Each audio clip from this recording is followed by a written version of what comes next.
Hey y'all! So I am finally back with episode 2 of my new vlog for the love of STENO. And this episode is called The Evolution of Court Reporting. Now, if you haven't seen episode 1 yet, Protect Our Profession, it's pinned at the top of my Facebook page. Check that out first if you would like, but I know most of you watching now have already seen it. So all of my episodes are going to be posted on Facebook, YouTube, TikTok, and Instagram. You can find me as Michaela Lenora on all platforms, but for now, I've decided to keep the comments active on Facebook only. It's just a lot to keep up with, you guys, across 4 different platforms, and the entire point of this series is to spark meaningful conversation. So I feel it's best that we all come together in one space. The audience for episode 1 was mainly students and incoming reporters. I focused on why it's important to protect STENO and the potential consequences if we don't. But this episode is for all of us.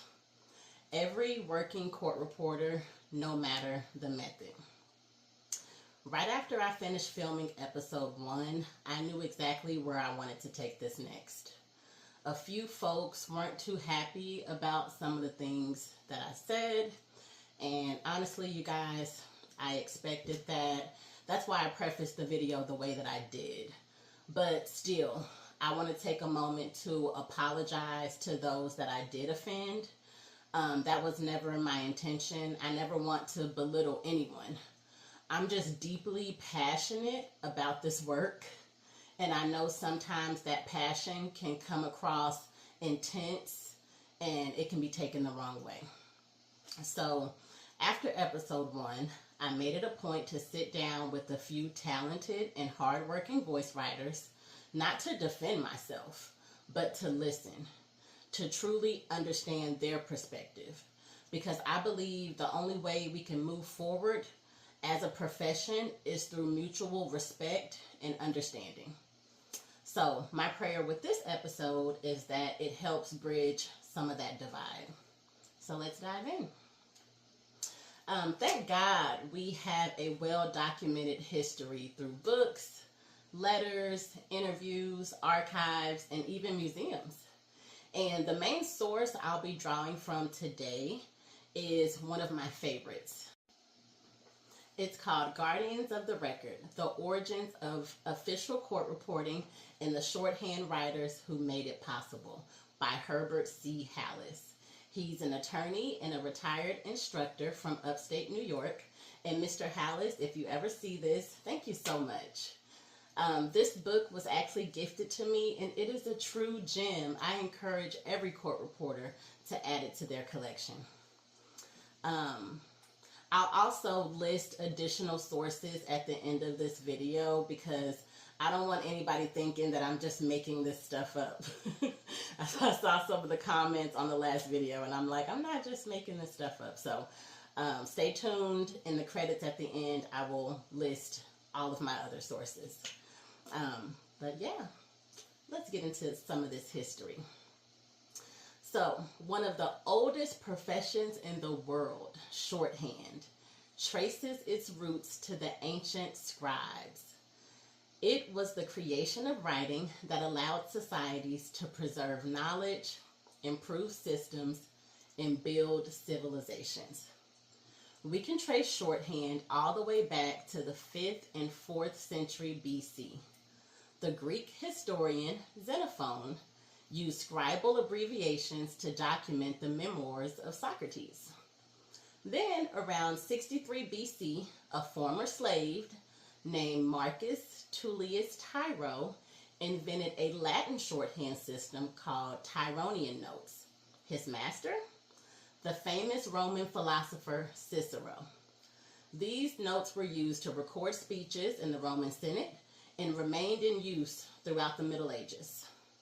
Later on, a man named Dr. Timothy Bright even wrote a shorthand textbook for Queen Elizabeth.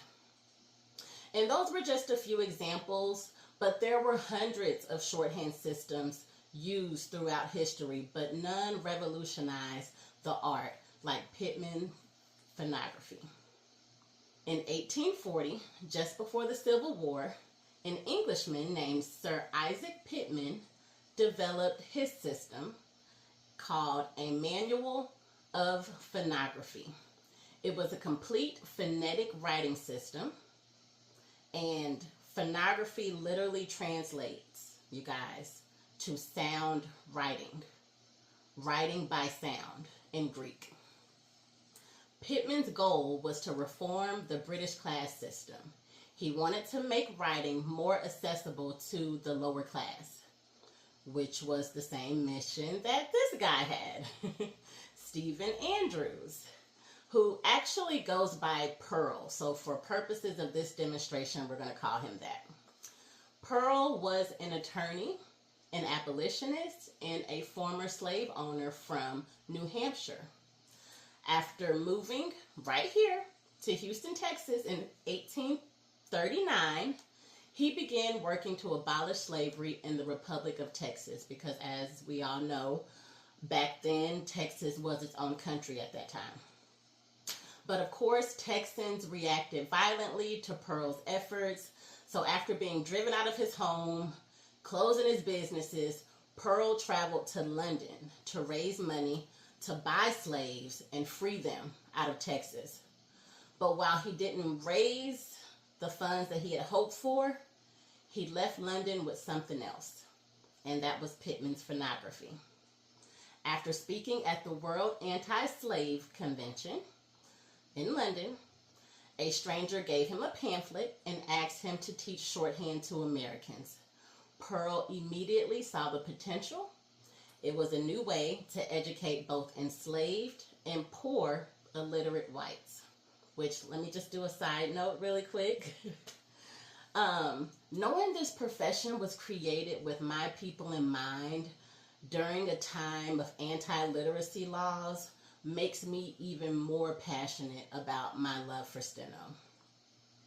And a couple years ago, I actually wrote an article for the Journal of Court Reporting about Juneteenth and my personal STENO journey, being a Black court reporter from Texas and obtaining my CSR right here in Galveston. Well, I'm in Houston, but Galveston is just right up the street. I actually obtained my CSR in Galveston, where my ancestors were the last to be told that they were free 2.5 years after the Civil War and the Emancipation Proclamation. I will post that article in the comment section of this video. If you guys get a chance, please read it. I just love when life comes back around full circle like that because, ironically, I am recording this video for Juneteenth. So happy June 19th to everybody. Also, shout out to my friend and STENO sister, Marguerite Rogers, who helped me get that article published the same year Joe Biden made Juneteenth a national holiday. She's now running for NCRA Vice President. Y'all, please vote for her on June 23rd. She is a true visionary with a huge heart for this profession. But I just had to say that. Let's get back to the timeline. Pearl was an abolitionist and a women's rights advocate at the time when women were regarded for their looks and not their abilities. Pearl believed that marriage laws back then made wives a little more than servants for their husbands.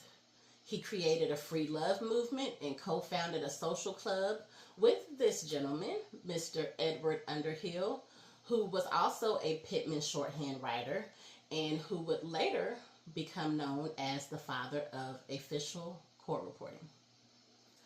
One of the club's activities included lessons in phonography shorthand, and it's also where Pearl and Underhill met David Dudley Field, a lawyer pushing for court reform, because at that time judges took their own notes, but it would lead to a lot of disputes over accuracy.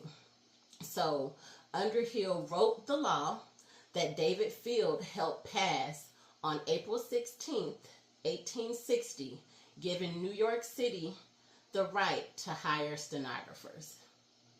Underhill then lobbied the New York legislature to require court reporters in all courts across the state of New York, and also pushed for women to join the profession. That's another place where my passion comes from. In 1861, California followed suit, employing stenographers as official court reporters. Then Maryland in 1864, Pennsylvania in 1866, Maine, Wisconsin, and Kansas in 1867, New Jersey in 1868, and as you can imagine, all of the other states in the country continued to follow suit, and by 1944, federal courts were employing stenographers. Other shorthand systems followed Pitman's, including Gregg shorthand, which was primarily used in the United States. Pitman was mainly used in Europe. But as the demand for stenographers grew, so did the need for speed, considering the average pen writer could only write about 150 words per minute. The average pen writer, okay? They did have some Mark Kislenberries back then, and we'll get into that. Underhill introduced the idea of increasing the speed of the typewriter for steno use. In 1875, Philander Deming adapted the QWERTY typewriter into a shorthand machine. And then in 1877, Miles Bartholomew invented the first true shorthand steno machine with just 10 keys.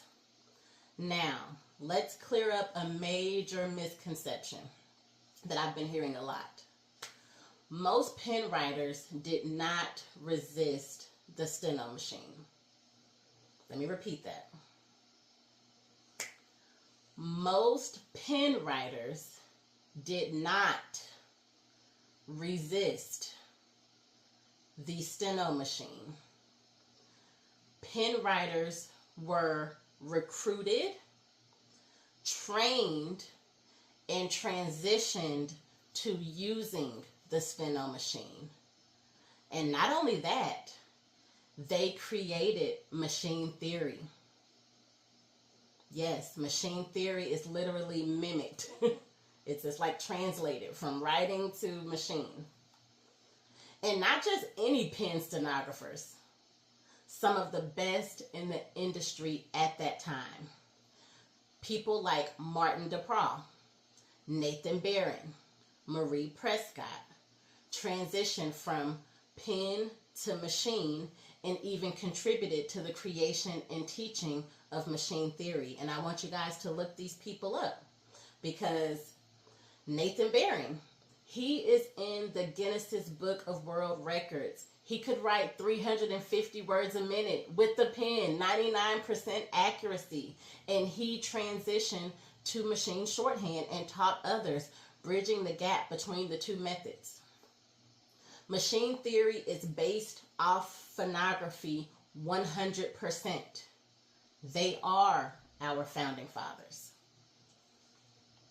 That's very different from what's happening with voice writing. Machine writers aren't being recruited into voice. So let's please dead that horrible rumor, guys. Please. Tell a friend. But let's get back to the timeline. Steno machines continued to evolve from paper-based to digital-based to using CAT software. And shout out to Stenograph for preserving this visual timeline on their website. And also, while I'm on the topic of preserved history, I also want to tell you guys about a museum I recently learned about. You guys, you'll notice that I trip over my words a lot, and it's because I naturally talk fast. I naturally talk fast. When I was younger, I used to stutter. And my mom used to teach me, slow down when you speak. You just have a lot on your mind and you're trying to rush it out. Slow down.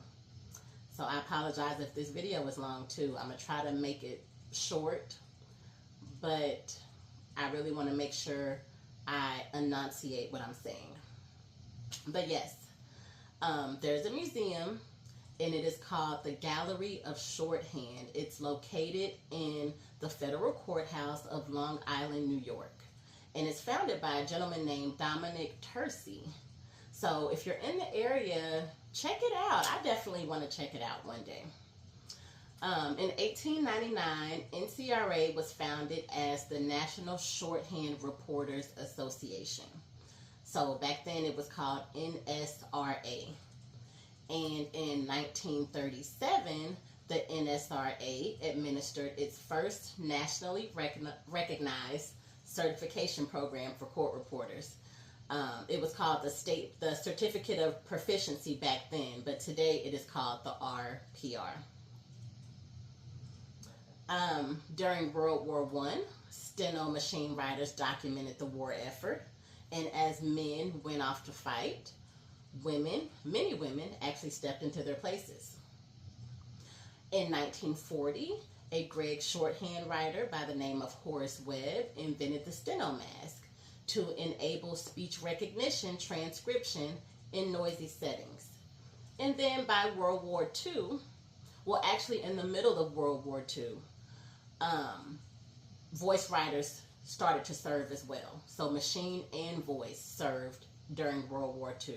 Because as you can imagine, there was a major need for more and more reporters at that time, being that World War II lasted longer, more countries were involved, and way more devastation occurred with the development of new deadly weapons. But until speech recognition software became accurate enough for everyday use, the court reporting profession continued to be made up of mostly shorthand reporters. People were using the STENO mask, but its widespread use in civilian courts was still evolving.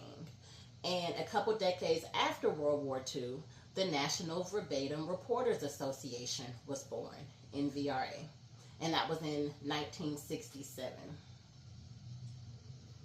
Today, machine shorthand is the last and only manual method of phonetic court reporting used in litigation. So when I said respect the hierarchy in my last video, I was not trying to say voice writers aren't trained or voice writers aren't hardworking or they're not important. I wasn't trying to say any of those things. So I really, really, really am sorry if it came across that way to some people. What I meant is respect the backbone of this profession, that is STENO. Manual methods have shaped this industry for centuries. That's why NCRA calls machine the gold standard. In my last video, I mentioned that voice writers do briefs. And I want to highlight this because I think I said it kind of fast and people skipped over that part. And again, I don't want to mislead anyone. But yes, voice writers are creating a new type of phonetic system that they've coined voice STENO. And thank you to the voice writers that I sat down with for explaining this to me, because I was wondering, why do voice writers call briefs STENO? But I get it now. I get it. Because essentially you're creating another language when you speak shortcut codes. So essentially it's like creating a theory on the back end rather than learning it on the front end like pen and machine writers do. And please know, I wasn't trying to downplay the training of voice writers. I was just trying to explain the difference, because there is a huge difference in the way that we train. To me, it seems like voice writers obtain most of their training on the job, and they do face many challenges in their attempt to train voice recognition software. So it's a lot of trial and error and improvising, whereas machine writers, we build our craft in school before we enter the work field. I don't think I articulated that well enough, so I just wanted to clear that up for you guys. And that's because voice writing is not 100% STENO. That was my original point. That's why it's been such a challenge all these years amending the bylaws of a profession that was built on shorthand in a way that safely includes voice, but protects the profession as a whole. So my prayer is that maybe someday voice writers will come together, share their briefs, and start to build a baseline theory to teach incoming students. And then the average voice student will enter the profession with a dictionary of at least 50% STENO, if not more. But that's just my that's my prayer. But let's stop talking about our differences for a while, and I want to shift gears for a bit and focus on what voice and machine writers have in common, like mastery of software. I've heard a lot of people say it seems like machine writers are against tech advancement. Well, I'll just say that's not true. At least for me personally, I love technology, but it should support us, not replace us.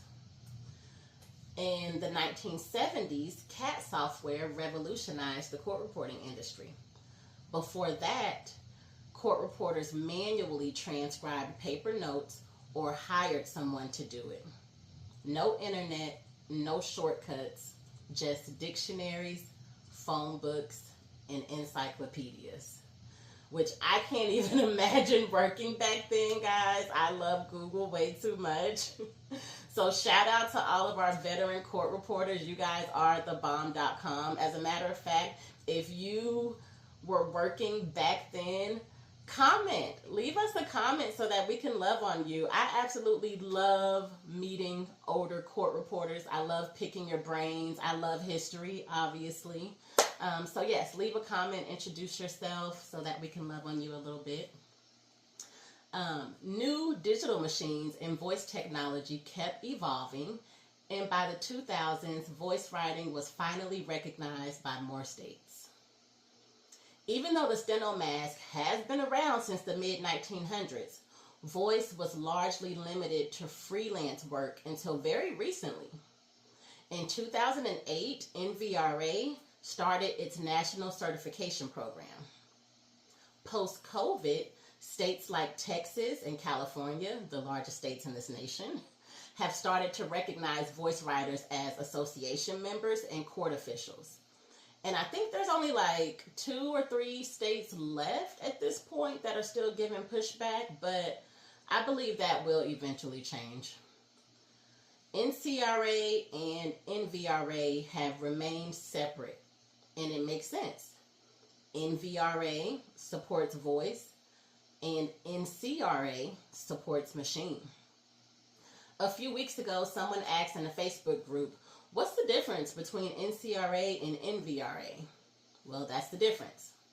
Even though NVRA does allow machine writers to be members, they're not lobbying for machine writers on Capitol Hill. NVRA is not teaching Project STENO. They're not providing scholarships and grants to STENO students like NCRA does. And that's okay. That's not their job. That's not their focus. NVRA is doing exactly what they're supposed to be doing. The proof is in the pudding because voice writing has come a long way and it's still continuing to evolve every day. That's why I believe these two entities should remain separate. But they should definitely start to collaborate and get on the same page to build a stronger, more unified profession. Which brings me to the end of my timeline, where we are today. Within the past decade, more and more court reporters have begun to learn about AAERT, which stands for American Association of Electronic Reporters and Transcribers, also known as digitals.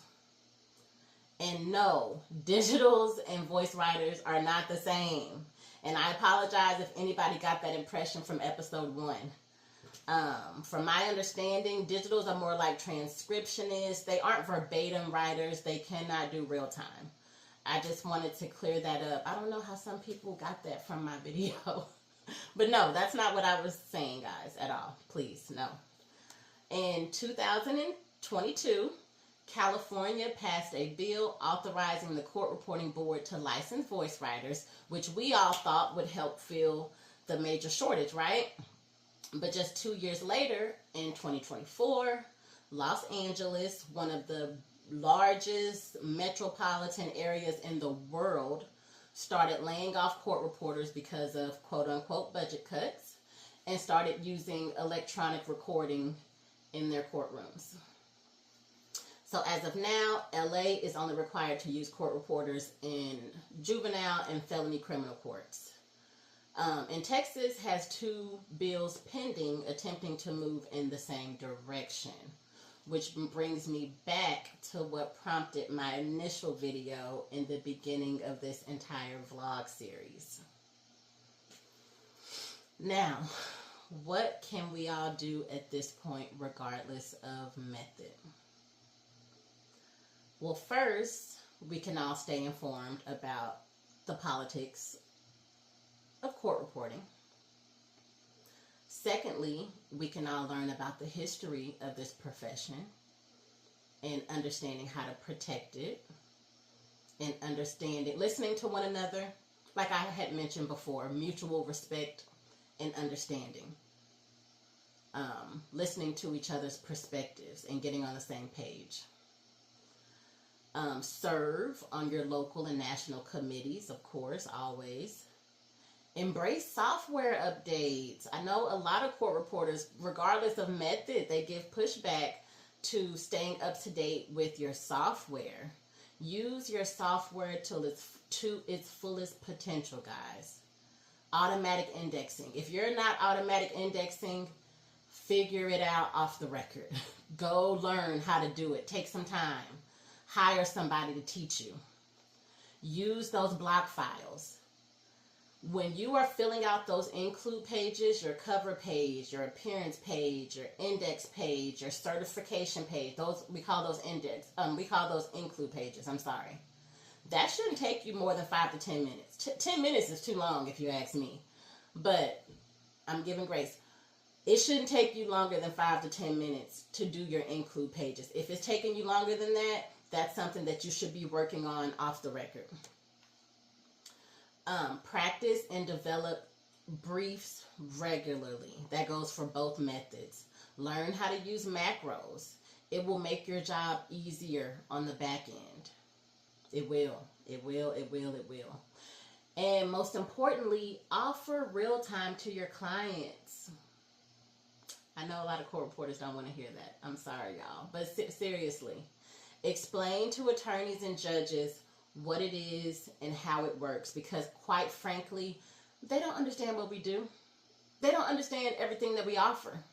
And I'll be touching more on that in episode 3. I've already started writing episode 3. It's coming soon. I have something special for my attorney friends and my judges. Y'all stay tuned.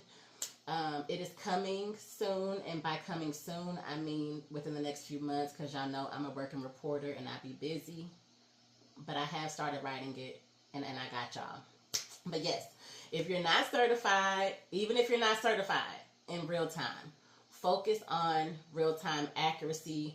I truly believe that is what's going to set us apart from digitals in the future. If you're not confident enough to provide real-time, I get it. I've been there. Dedicate time to improving your writing off the record. We have to continue to practice. We have to continue to, what does Kim Xavier call it? Sharpen our swords. We should all be constantly sharpening our swords, guys. That's the thing about court reporting. The training doesn't stop when you finish school. It's really just begun. We never stop evolving. Regardless of method, right? We never stop evolving. So yeah, we finally got to the end. Thank you guys so much for watching all the way to the end and for listening to my heart. If you share this video on Facebook, you will be entered in a special raffle. Yes, I will be doing a raffle at the end of this month. And 3 lucky people will be winning a copy of Guardians of the Record. I'm actually going to do the raffle on my birthday, which is June 30th, the last day of this month. And I will announce the winners on my page. And of course, it wouldn't be right if I didn't leave you guys with some words of wisdom. So here's another beautiful quote. Understanding is the first step to acceptance. and only with acceptance can there be recovery. That's J.K. Rowling. Until next time, keep writing, keep pushing, and keep loving STENO. Have a good one, guys.